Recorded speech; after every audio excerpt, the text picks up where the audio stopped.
बाळाला जनरली 1.5 ते 6 महिन्यांपर्यंत उचक्या येतात, त्याला हिकअप्स असं म्हणतो आपण. ते ॲक्च्युली होतं काय की लंग्सच्या खाली एक अवयव असतो, म्हणजे एक पडदा असतो, त्याला डायफ्राम असं म्हणतो आपण. तो पोटाच्या वरती आणि लंग्सच्या खाली असा असतो.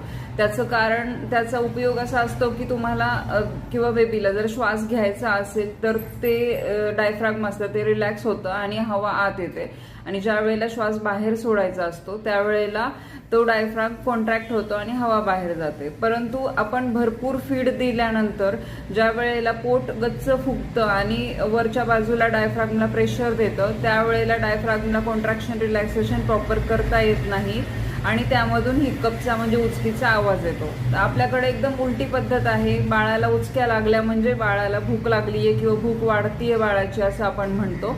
तर हे पूर्ण चुकीचं आहे. आणि उचकी लागल्यानंतर पुन्हा फीड करतात किंवा ज्या मिल्क बॉटल्स आहेत तर त्याने बाळाला दूध दिलं जातं. तर अशा वेळेला बाळाला उभं करा, किंवा त्याला भूक लागलेली नसते ॲक्च्युली, त्याचं जे डायफ्राम असतं त्याला कॉन्ट्रॅक्शन रिलॅक्सेशनला थोडा प्रॉब्लेम येत असतो. त्यासाठी तुम्हाला दूध द्यायची आवश्यकता नाही आहे. त्यासाठी त्याला प्रॉपर ढेकर येऊ देणं गरजेचं असतं.